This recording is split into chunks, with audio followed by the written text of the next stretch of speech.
Bonjour, bonsoir. Selon votre position sur la petite planète bleue, je suis El Moncio Godson, maître de vie. Aujourd'hui, je vais, dans cette capsule, aborder une thématique sensible. Une thématique suffisamment sensible, mais dont la suite pratique se retrouvera naturellement dans l'une des formations, à savoir Sepuram. Mais il est important que l'introduction se fasse ici pour que les gens comprennent très bien de quoi nous sommes en train de parler, puisque je m'arrange toujours pour que tout enseignement que je donne contienne les deux parties, à savoir la dimension exotérique qui est liée à ce que tout le monde peut savoir et parce que vous avez le droit de savoir. Et il y a une dimension ésotérique qui est réservée à ceux qui, naturellement, n'ont pas seulement le droit de savoir, mais ont fait le choix de connaître. C'est pour cette raison que souvent vous allez remarquer que je donne un savoir global sur les médias, en l'occurrence la chaîne YouTube, votre chaîne, notre chaîne à nous tous, et qu'ensuite, dans un endroit plus initiatique et réservé au petit nombre, je donne d'autres enseignements qui permettent justement aux gens de mieux connaître et de pratiquer. Étant donné la sensibilité d'un certain nombre de sujets spirituels, il est important de cadrer les informations et les connaissances en sachant donner à César ce qui est à César et à Dieu ce qui est à Dieu. Dit autrement, nous allons chaque fois éviter de jeter des perles au pourceau. Alors revenons à ce qui nous intéresse ici maintenant.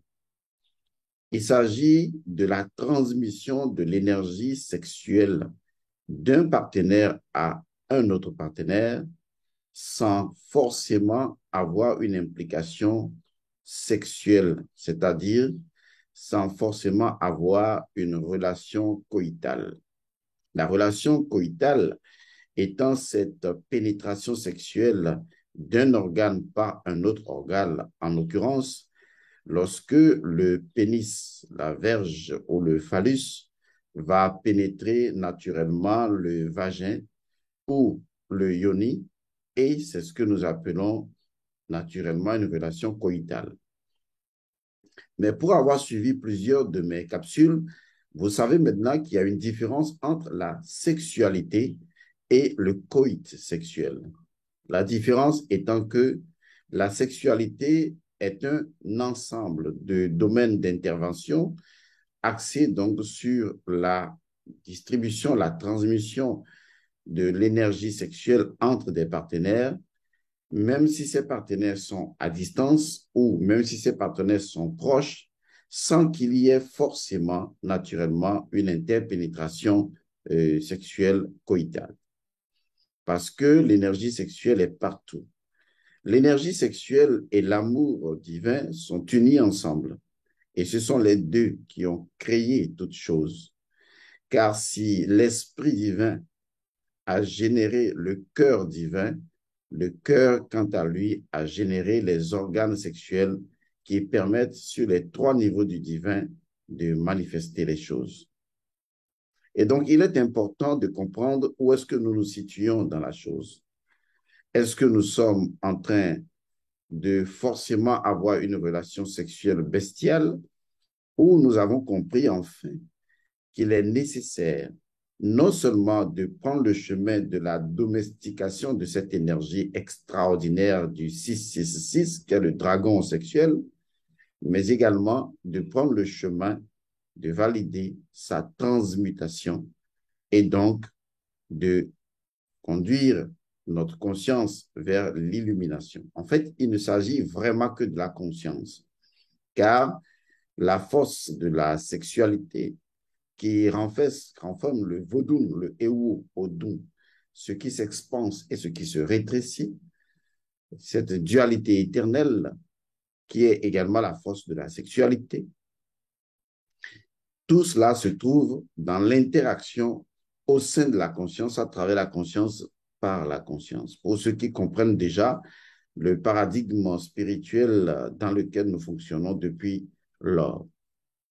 Il est donc important que je partage avec vous, pour le public, ce que nous allons faire et que le petit nombre soit tout simplement mieux informé dans le groupe Sepuram de la pratique, car énoncer des pratiques ici concernant la sexualité ne serait pas bien saillant, car certaines choses ne peuvent être dites qu'à ceux qui sont prêts à entendre.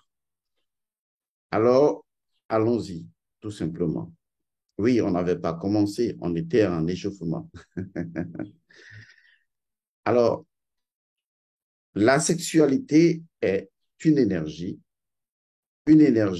double qui est en interaction avec elle-même, à savoir l'énergie masculine et l'énergie féminine, généralement nommée le flux et le reflux, qui se retrouvent être deux mouvements à l'intérieur de l'englobant tout pour créer toute chose. Donc, la sexualité n'est pas en relation avec les organes physiques sexuels, mais les organes physiques sexuels ne sont que des manifestations ultérieures, ce que j'appelle des excroissances de l'énergie sexuelle. Une excroissance est un débordement, et dont les organes sexuels sont les débordements du plein d'énergie de la sexualité, car tout est sexuel. Dieu est sexuel. L'amour divin est fondamentalement sexuel, car dans cet amour divin se trouve une dualité de force qui, en interagissant entre elles, crée toute chose. Rappelez-vous de cette parole de la Bible. L'esprit planait sur les eaux. L'esprit d'un côté, la pensée divine, la graine vitale, et les eaux représentant les matrices. Les deux s'unifiant créent toute chose à partir de que la lumière soit. Maintenant, vous commencez à comprendre la vraie métaphysique, la métaphysique archaïque, la métaphysique ancestrale, la métaphysique de la nature. Alors, il est possible, lorsque on parle de sexualité et donc de cette énergie sexuelle qui a fondé le bâton de commandement de votre corps, à savoir la colonne vertébrale, dont le nom signifie le verso, en référence à l'air du verso, puisqu'on appelle également la colonne vertébrale le verseur d'eau, le verso, on l'appelle également ainsi, à cause de sa capacité à tourner comme l'eau que l'on verse, lorsque l'on se réfère aux vertèbres de la colonne vertébrale. Et c'est ainsi que les initiés ont codifié dans le liquide, l'ossature même de notre propre physique, tout en cachant les aspects cachés, puisqu'en fait, à l'intérieur de la colonne vertébrale se trouve le canal Sushumna, qui est considéré comme un puits à l'intérieur duquel se trouve l'eau que justement Jésus voulait donner à la femme samaritaine, car c'est là que se trouve le puits. Que ce soit le puits de Moïse, où les 7 filles vierges venaient puiser, ou que ce soit le puits de l'Évangile qui raconte l'histoire de la femme samaritaine, ou que ce soit les puits dans les traditions africaines, où on dit souvent que lorsque vous acquérez une parcelle, il faut forcément faire un puits. Ou même, d'une certaine manière, le puits sera transposé dans sa version d'élévation, dans le concept symbolique de l'arbre, ou tout simplement, dans le symbole de la montagne. Et on sait que certains initiés ont eu leur illumination sous l'arbre beau, d'autres à l'intérieur d'une grotte, la hanche, qui en fait symbolise également le puits. Les choses sont corrélées entre elles.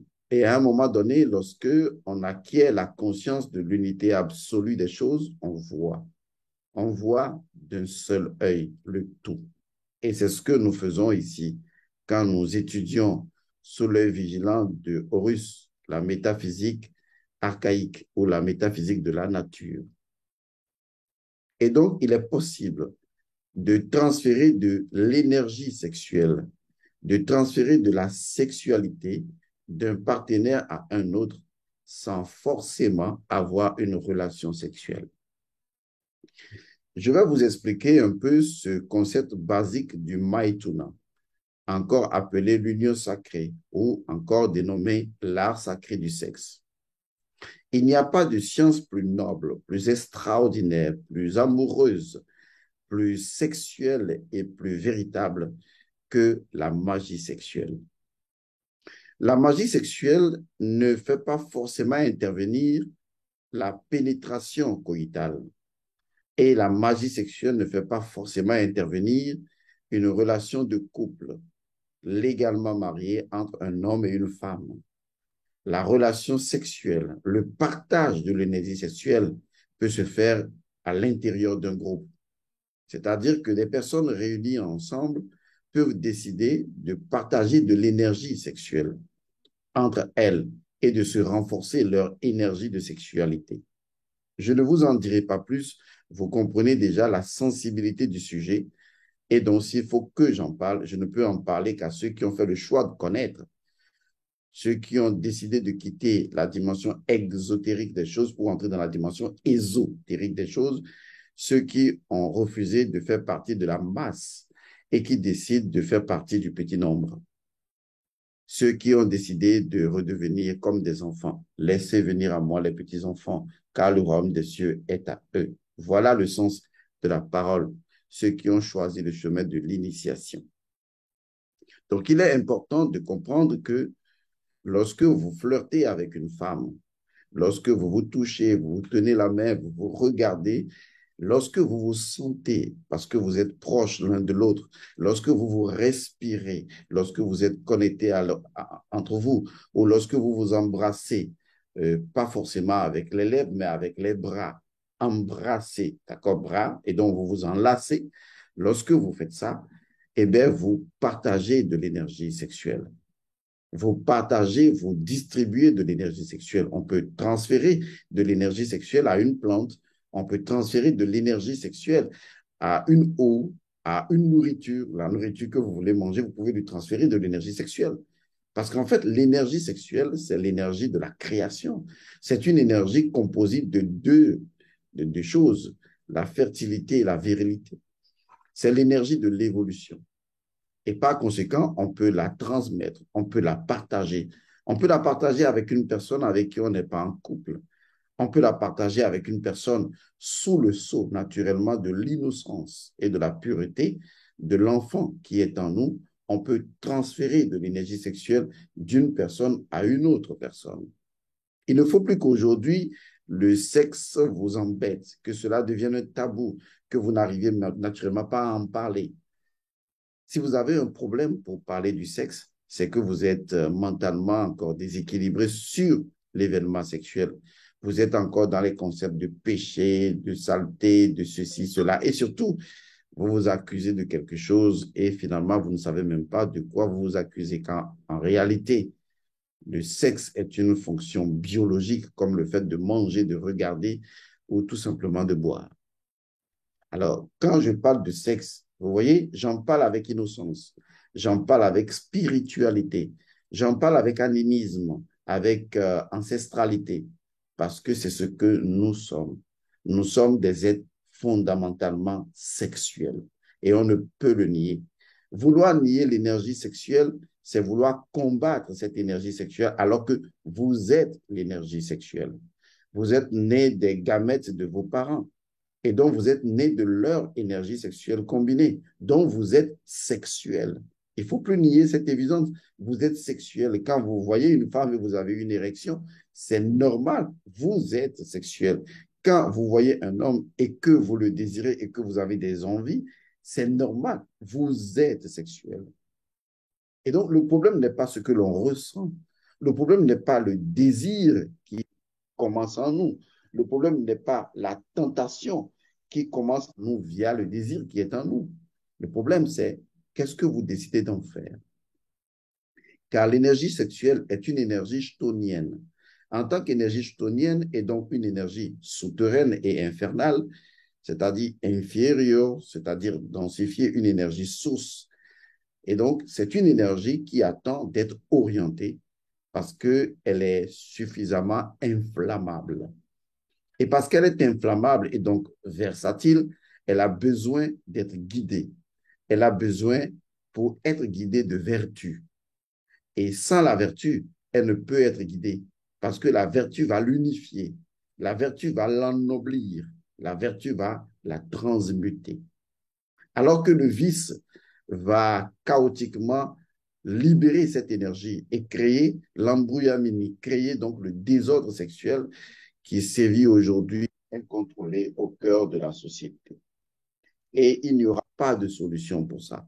Je défie tout gouvernement, je défie toute structure de dire nous pouvons, par un décret, refuser que les individus ne soient pas sexuels. Vous pouvez mettre des interdits. Vous pouvez dire non, si on fait ceci, tu iras en prison. Vous pensez que ça fera quelque chose aux gens? Lorsque l'énergie sexuelle vous prend, lorsqu'à un moment donné, elle vous prend vraiment, parce que vous l'avez suffisamment refoulée, vous l'avez suffisamment niée, et qu'elle décide, comme l'eau qui veut se faire son chemin, elle décide de se libérer, qu'est-ce que vous pouvez en faire? Qu'est-ce que vous pouvez faire? Vous n'avez aucun pouvoir, vous ne pouvez rien faire. Vous allez avoir des violeurs, des déséquilibrés, des timbrés. Vous allez avoir des harceleurs. Vous allez avoir des personnes qui seront extrêmement financièrement riches et qui utiliseront l'argent pour asseoir leur vice sexuel. Parce que vous refusez une seule chose, de donner à César ce qui est à César et à Dieu ce qui est à Dieu. Vous êtes en train de refuser à la force la plus puissante de la création. Vous êtes en train de lui refuser. Vous êtes en train de le nier, de la nier. Vous êtes en train de lui refuser sa place au cœur de la société. Alors qu'il suffit simplement de pouvoir lui dire, nous reconnaissons ton existence, mais nous traçons des voies de canalisation par lesquelles tu peux facilement t'écouler sans endommager les structures de notre être. Est-ce que vous savez combien de personnes sont sexuellement aliénées? Est-ce que vous savez combien de personnes sont sexuellement déséquilibrées? Et vous en épousez, vous en mariez, mais vous ne le savez pas. Est-ce que vous savez jusqu'à quel point les gens peuvent aller pour utiliser leur énergie sexuelle dans une incompréhension ou compréhension, ils s'en fichent.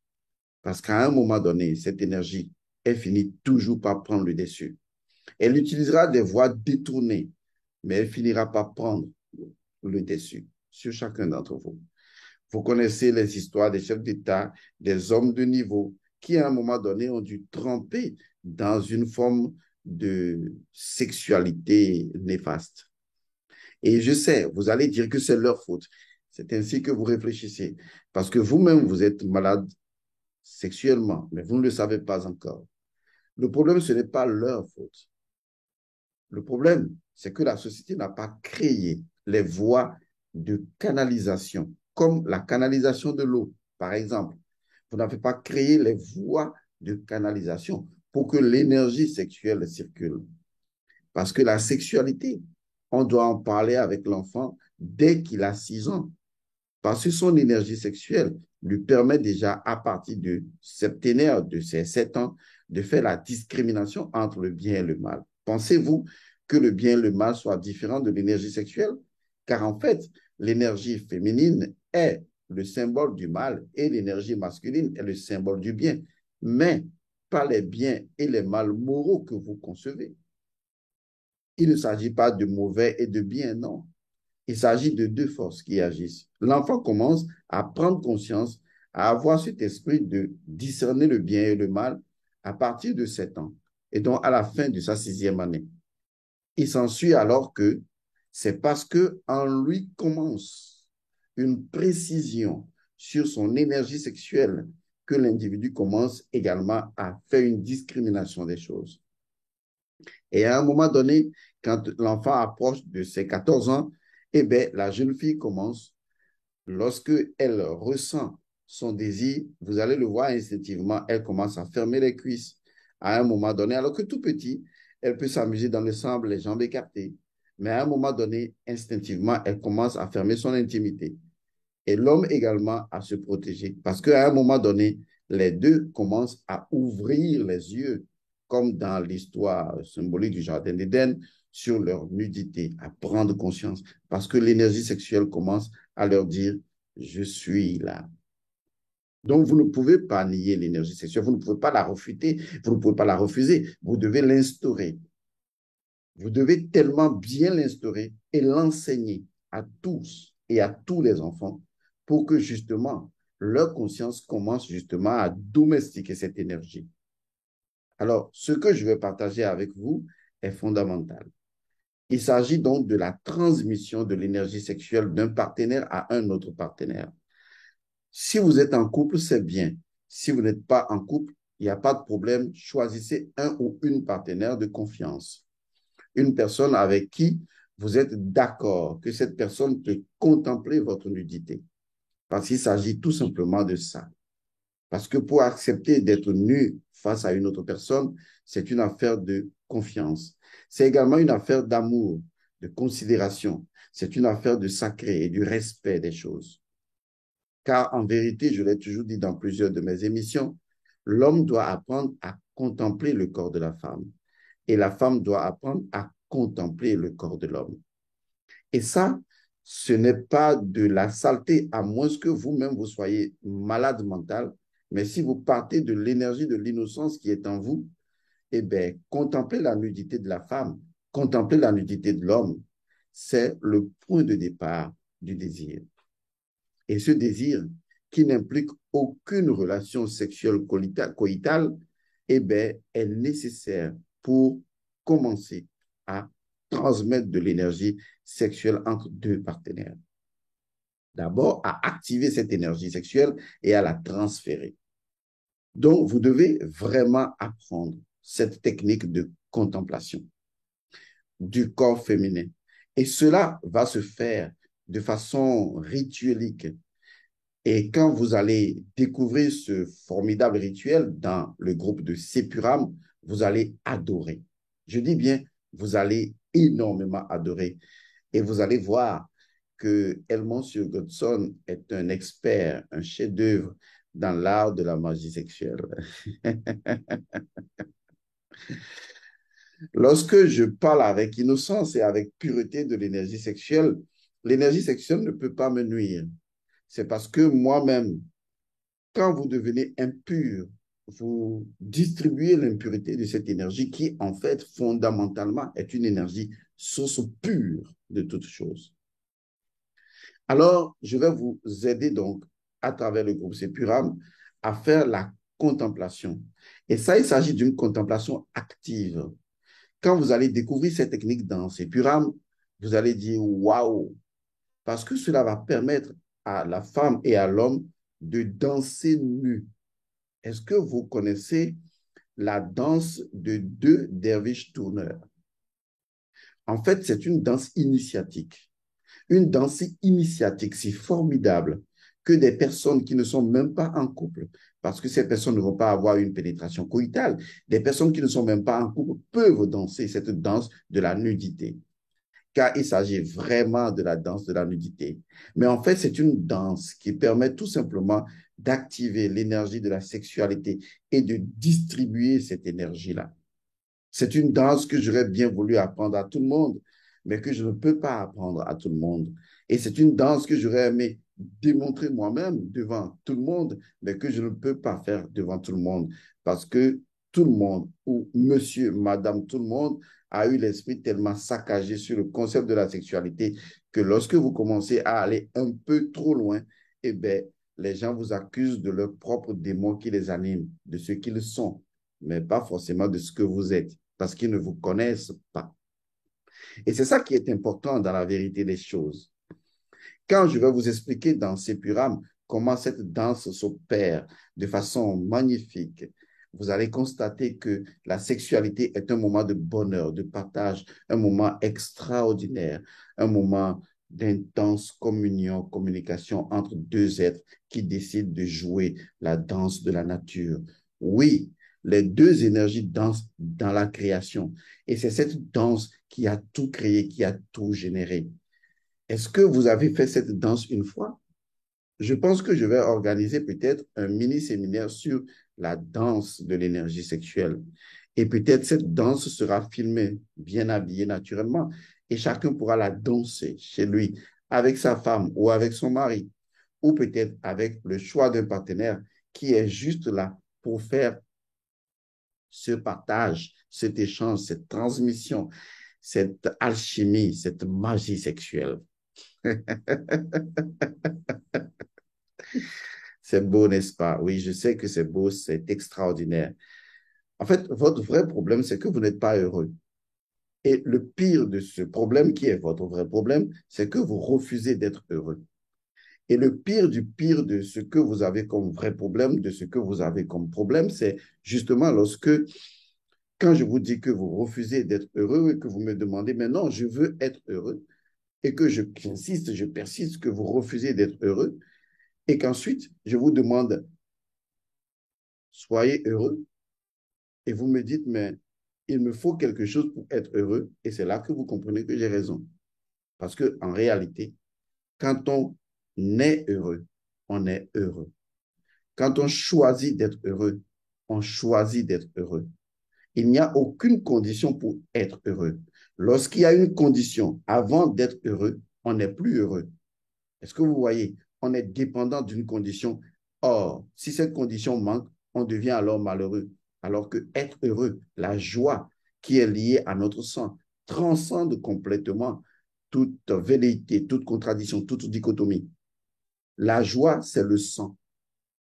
Quand vous êtes joyeux, c'est le sang qui est joyeux. Et lorsque vous êtes vraiment joyeux, le sang se revitalise et vous guérit. Vous guérissez des maladies. La joie, elle seule, peut guérir. Or, ce que l'énergie sexuelle fournit, c'est la joie. Lorsque vous faites l'amour, vous êtes joyeux. Lorsque vous êtes dans les caresses qui sont un pont de partage de l'énergie sexuelle, vous êtes joyeux. Vous êtes joyeux tout simplement parce que vous partagez l'énergie du sang. Le sang, c'est la joie. Boire le sang, c'est la joie. Être en contact avec le sang, c'est la joie. Alors, je vais vous poser une question, là, tout de suite, en ce moment même. Soyez vrai avec vous-même. Est-ce que vous êtes sexuellement épanoui? Je vais répondre à votre place, non, vous ne l'êtes pas.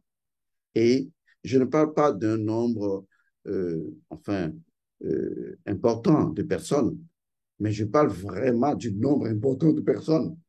Parce que je vous assure, sexuellement, il y a 99,99% de personnes malheureuses. Parce que ce sont des personnes qui se réveillent un matin et qui n'ont pas de jeux érotiques et qui se contentent de dire, écarte les jambes, je pénètre, après je ronfle, je dors et puis la vie continue. Je vais au boulot le matin. Si j'arrive à me réveiller, peut-être que c'est avec l'alcool que j'ai même fait l'amour. Pouf, qu'est-ce que c'est? Est-ce que c'est comme ça que vous êtes un être devenu humain ou parce que vous avez simplement choisi d'ignorer l'être et de vivre comme un humanoïde?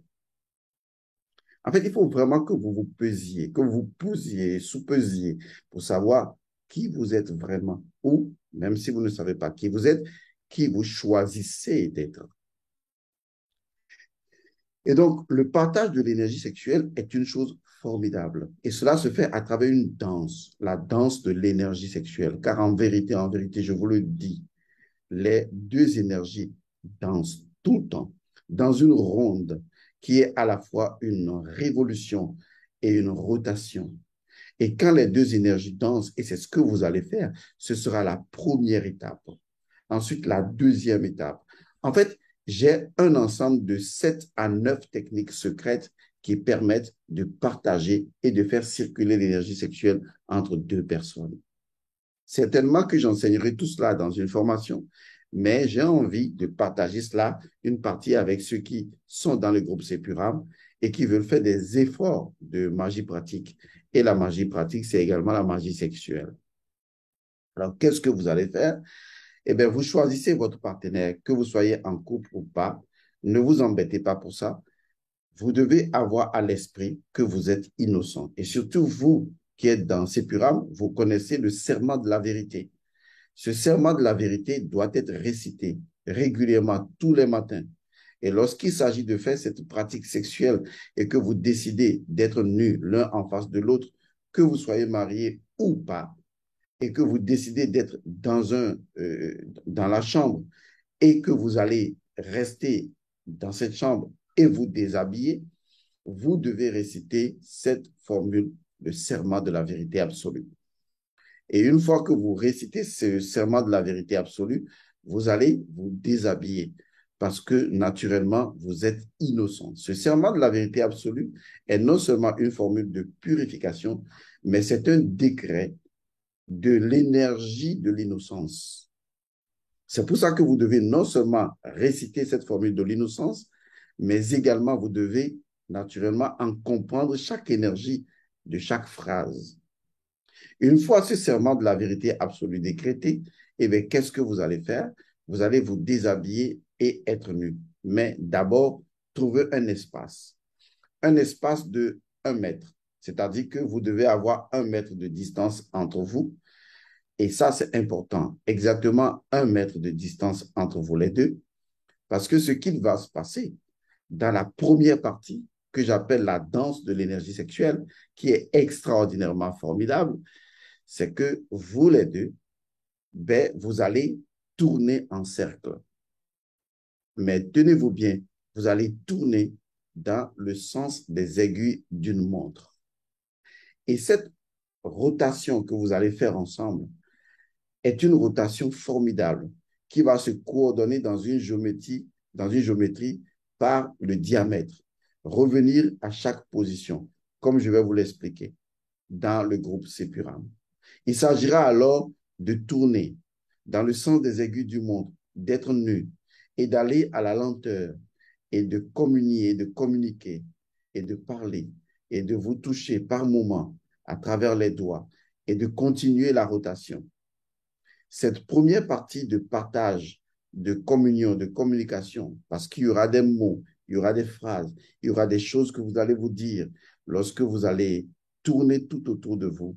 Vous n'imaginez pas l'énergie puissante que vous créez lorsque tous les deux nus, vous tournez dans le sens des aiguilles d'une montre, chacun restant dans une distance et diamètre opposé l'un à l'autre. Et que vous tournez encore. Vous tournez sur vous-même.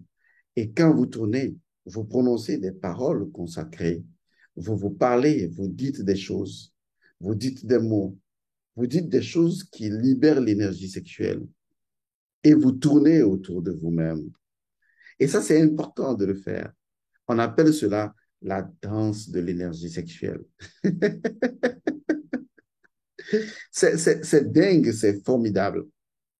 Et quand vous tournez, comme je l'ai dit tantôt, cette danse sexuelle peut se faire entre deux personnes qui ne sont pas mariées, mais qui choisissent sous le sceau de l'innocence et de l'enfance de pratiquer cette danse ensemble, de se regarder nus, de se sourire, et puis de flirter en tournant l'un sur l'autre dans le sens des aiguilles d'une montre, en s'attouchant par les doigts, et chacun dans une danse. Vous pouvez associer de la musique spirituelle à cela. Et la musique va scander vos mouvements, comme vous pouvez le faire dans le silence musical, car le silence même est une musique, car le silence même est une infinité de sons à la fois. Ou vous pouvez décider tout simplement vous-même d'accompagner ce mouvement par un chant du son que vous allez exécuter vous-même.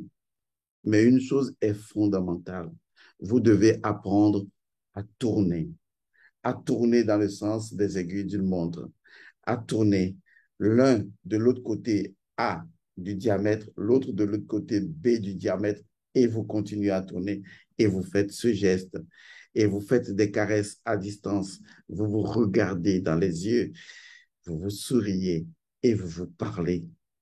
Et ça, c'est important parce que cette rotation qui va durer un certain nombre de temps va générer un champ d'énergie dans un cercle précis. Et ensuite, vous allez faire une pause. Et cette pause, vous allez mettre un petit tabouret à l'intérieur de ce cercle que vous venez de former. Et vous allez vous asseoir dedans. Et quand vous allez vous asseoir sur ce tabouret, vous devez vous asseoir dos à dos. Et ça, c'est formidable. Dos à dos. C'est-à-dire la femme nue fait dos à l'homme nu et les deux sont collés par les fesses, complètement collés. Tout leur long vertébral est collé jusqu'à leur tête collée. Et les deux forment une ligne, chacun s'asseyant dans une position de méditation. Et l'énergie que les deux ont générée, eh bien, qu'est-ce qui va se passer après? Les deux vont, à travers une incantation ou un mantra spécifique, les deux vont transmettre l'énergie sexuelle.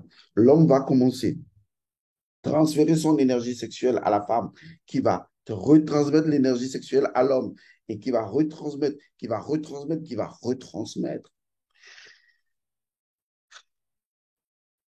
Je vais m'arrêter à cette phase numéro 1 pour dire que c'est ce qui va se passer quand vous allez exécuter cette danse et finir par vous asseoir et pratiquer cela. Quand vous allez sortir de cette méditation incantatoire, quand vous allez sortir de cette méditation et de ce mantra que je vais vous révéler dans le groupe Sepuram, vous allez constater qu'en fait, vous, l'homme, vous venez, oui, je vais le dire comme ça, spirituellement de faire l'amour avec cette femme qui vient de faire l'amour avec vous, mais vous n'avez pas eu de pénétration physique, vous avez tout simplement échangé de l'énergie sexuelle.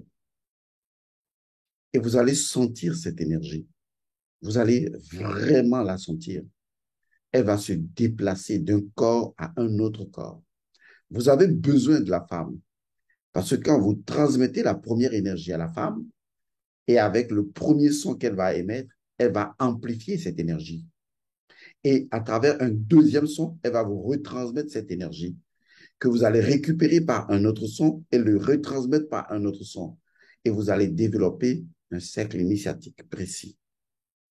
Ceci même peut être un début pour deux personnes qui n'ont pas encore eu de relation sexuelle de commencer à sympathiser leur énergie sexuelle avant même d'aller à une pénétration sexuelle. Et ceci peut permettre à deux partenaires de pouvoir maîtriser l'énergie du dragon ensemble, sans pouvoir dévier, sans tomber dans le vice, sans tomber euh, dans le nihilisme sexuel, sans tomber dans le mensonge que l'on se fait à soi-même. Lorsque nous disons à l'autre, tu es trop gâté, hein? Tu es trop gâté, mon œil, oui. Alors qu'en fait, c'est toi qui es pourri et tu ne veux simplement pas l'afficher parce que tu veux montrer à la face du monde que tu es sérieux. Il n'y a pas pire menteur que celui qui se ment à lui-même.